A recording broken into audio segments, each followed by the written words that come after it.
맛있게 삽시다. 맛있는 음식과 술을 리뷰하는 술푸대기입니다. 여름 휴가를 다녀왔습니다. 제가 전라도를 제대로 여행한 적이 없어서 이번에 풍순이와 함께 전라도를 다녀왔고요. 평소에 가고 싶었던 순천과 목포를 중심으로 다녀왔습니다. 전라도 음식이 또 유명하잖아요. 그래서 큰 기대를 안고 방문했습니다. 제가 음식점 사전조사를 너무 좋아하거든요. 포털 사이트, 네이버 카페, 블라인드 다 뒤져서 웨이팅 덜하고 현지인들이 자주 가는 곳으로 열심히 준비했으니까요. 순천 가실 때 참고하시면 도움이 되실 거예요.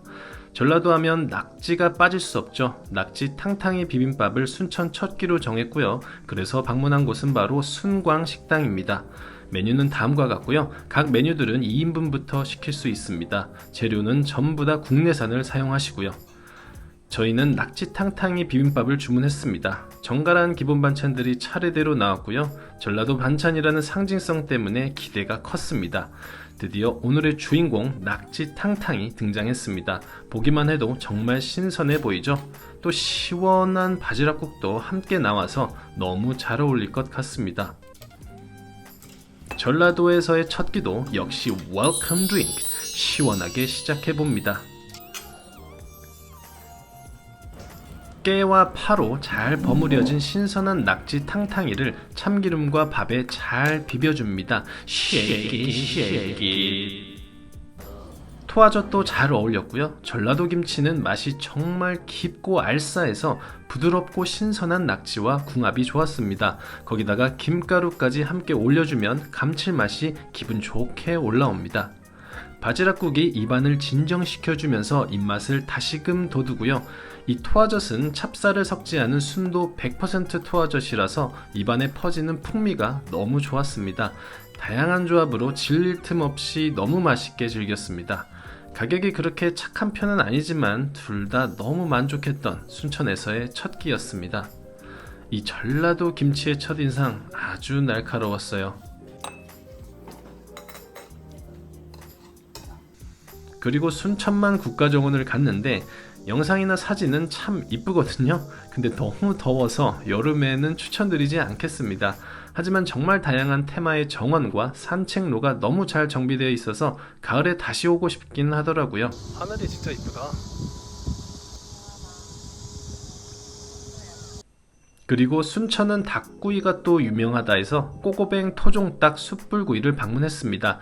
그런데 사장님께서 곧 휴가철이라 고기를 소진해야 한다고 하시면서 메뉴를 한정해 주셨고, 그래서 닭 한 마리와 소금 목살구이를 주문했는데 전 소금 목살구이가 닭 목살구이인 줄 알았거든요. 그런데 돼지 목살이 나오더라고요. 상당히 당황했습니다. 바로 옆 테이블은 닭 한 마리를 주문했던데 가격도 같은데 왜 주문을 못하게 하셨는지 아직도 이해가 안 됩니다. 솔직히 그때부터 텐션이 떨어졌지만 그래도 친절하신 종업원분이 잘 구워주셨고 닭구이는 맛있게 먹긴 했는데 확실히 첫 끼만큼의 임팩트는 없었습니다. 예상하시는 맛과는 크게 다르진 않아서 시간이 조금 부족하다면 순천 여행 중에 닭구이는 스킵하셔도 될 것 같습니다. 그리고 문제의 돼지 목살이 나왔고요. 이것도 잘 구워주셨는데 고기 상태가 썩 좋진 않았어요. 고기가 살짝 마른 감도 있고 잡내도 좀 났습니다. 제가 진짜 묻어난 스타일인데 마무리가 너무나 아쉬웠던 저녁 식사였습니다. 그날 특별히 상태가 안 좋았던 걸 수도 있고 제 개인적인 의견이니까 참고만 해주세요. 이튿날 아침이고요. 전날 술을 많이 마시지는 않았지만 그래도 괜찮은 로컬 콩나물 국밥집이 있다고 해서 방문을 했습니다. 바로 옴팡골 콩나물 국밥입니다. 세월의 흔적이 느껴지는 황토집 식당이고요. 이른 시간에 방문했는데 대부분 현지 분들이셨습니다. 입장할 때부터 진한 육수 냄새가 좋았고요. 메뉴는 다음과 같습니다. 콩나물 국밥 단일 메뉴고요. 국밥이 9,000원인 게 단점일 수 있습니다. 반찬과 함께 콩나물 국밥 나왔고요. 여기 반찬 하나하나 너무 좋았습니다. 그리고 술안이 2개가 나오는데 하나는 이렇게 국물 자박하게 넣어서 에피타이저로 한잔하는 게 국룰이죠. 보시는 것처럼 밥은 토렴식이고요. 국물이 여태껏 먹었던 콩나물 국밥이랑 완전히 달랐습니다. 라면 국물 같은 독특한 칼칼함이 있더라고요. 남은 계란도 풀어서 먹었는데 원래는 안 풀려고 했거든요. 그런데 바로 옆에 계셨던 진짜 단골 포스 풍기시는 분이 계란을 풀고 너무 맛있게 드셔서 저도 따라했는데 안 풀고 깔끔한 국물로 즐겨도 좋았을 것 같아요.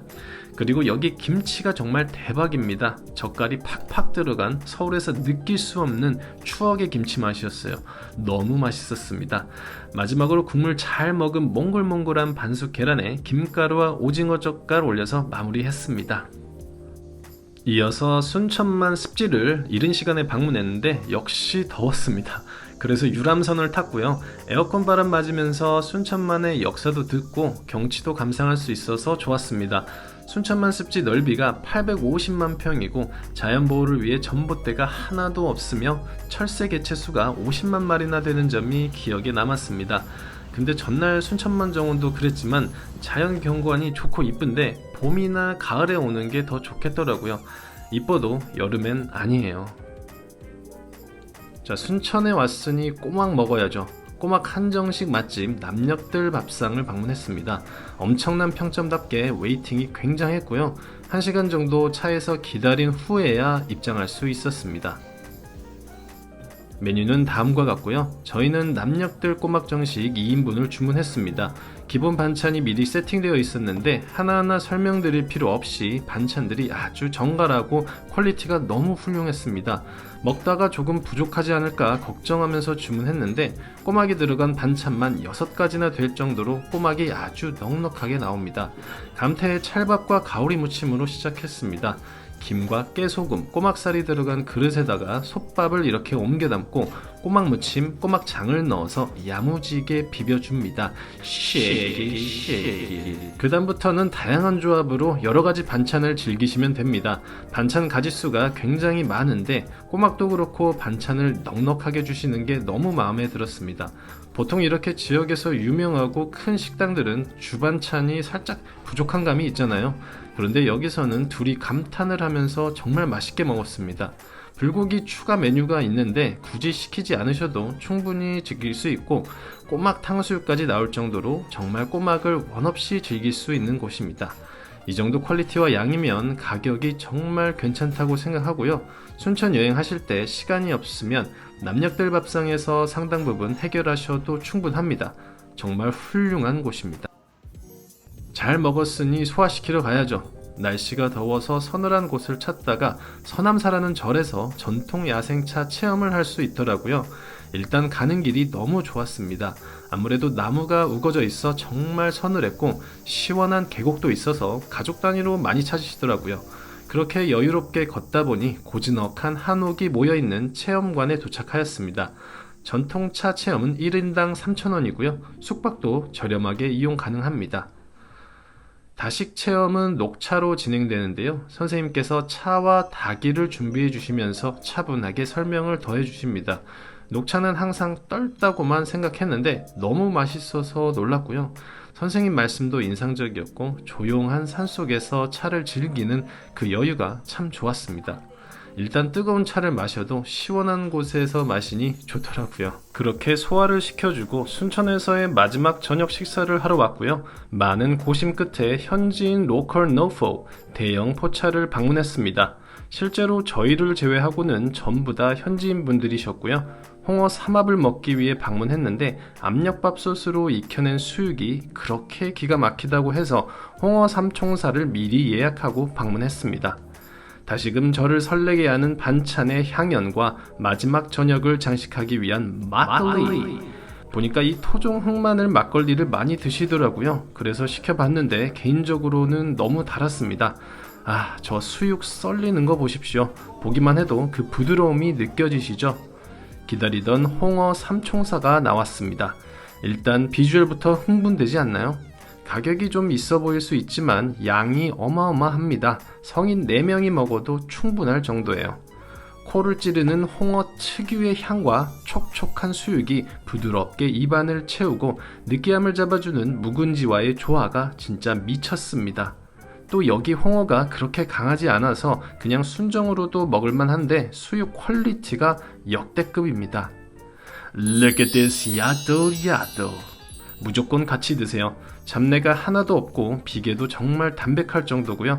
야들야들한 고기에 뿌려진 깨가 고소함을 증폭시켜서 톡 쏘는 홍어와 궁합이 완벽합니다. 진짜 정신 못 차리고 먹고 마셨습니다. 사실 붕순이는 홍어를 안 먹거든요. 저 때문에 억지로 오긴 했는데 수육을 너무 잘 먹어서 정말 천만다행이었습니다. 메뉴 대부분이 가격이 조금 나가는데 양이 정말 넉넉해서 3명 이상 방문을 추천드리고요. 15시부터 당일 예약만 받습니다. 테이블이 많지 않아서 꼭 예약하시고요. 자리가 없어서 왔다가 돌아가신 분도 많이 계셨습니다. 순천에서의 마지막 밤을 순천다운 분위기 속에서 정말 순천다운 음식으로 마무리할 수 있어서 기분이 너무 좋았습니다. 배가 터질 것 같았지만 전날 먹은 빙수를 먹으러 수제 양갱 카페 양화당을 방문했습니다. 여수, 광주, 세종, 경주에도 분점이 있다고 하는데 순천이 본점이고요. 분위기 너무 좋고 자리도 널찍해서 여유를 즐기기에 아주 최적의 장소입니다. 양화빙수는 무조건 드세요. 양갱 전문점이라 팥은 말할 것도 없고요. 올라간 인절미떡도 상당하고요. 눈꽃 얼음, very good. 얼음이 정말 고와서 비벼 먹는 것보다는 떠서 드시는 걸 추천드립니다. 붕순이는 정말 맛있는데 달지 않아서 더 좋다고 하더라고요. 홍어 수육을 그렇게 먹지 않았더라면 1인 1빙수도 쌉 가능했을 텐데 참았습니다. 순천의 마지막 날 아침이고요. 웃장에 있는 순대국밥 거리를 방문했습니다. 웃장! 국밥집 후보군이 많아서 상당히 많은 고민을 했는데 저희는 순복식당을 방문했습니다.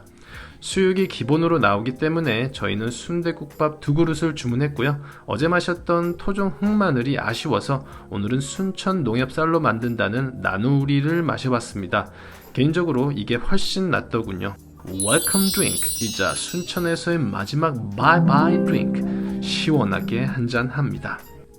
기본 수육과 반찬이 나왔고요. 이쯤 되니 반찬을 보기만 해도 입가에 미소가 번집니다. 수육과 순대가 너무 알맞게 삶아져서 정말 이것만으로도 막걸리 몇 병을 마실 수 있을 것 같습니다. 순대국밥 나왔습니다. 여기 순대국밥 특징이 몇 가지 있는데 건더기에 삼이 많이 들어가 있고 국물이 굉장히 뽀얗고 자극적이지 않아서 보양식 같은 느낌이 난다는 점입니다. 그래서 호불호가 있을 것 같은데 하지만 저와 붕순이는 너무 맛있게 먹었어요. 이 삼과 콩나물이 듬뿍 들어가 있어서 정말 개운하고 느끼하지 않았습니다. 지금까지 경험해본 순대국밥이랑은 결이 많이 달라서 너무 맛있게 먹었어요. 또 이 수육과 순대가 너무 부드럽고 손질 상태도 훌륭했습니다. 삶은 배추에 싸서 먹어서 그런지 소화가 더 잘 되는 느낌이었어요. 붕순이도 어제 너무 먹어서 자기는 더 못 먹겠다 했는데 결국 다 먹었습니다. 정말 입만 벌리면 다양한 반찬과 함께 너무 맛있게 먹었고요. 순천에서의 마지막 한 끼로 더할 나위 없었습니다. 이제 목포로 이동을 합니다. 목포도 영상 잘 준비해서 여러분께 맛있는 영상 잘 전달하도록 하겠습니다.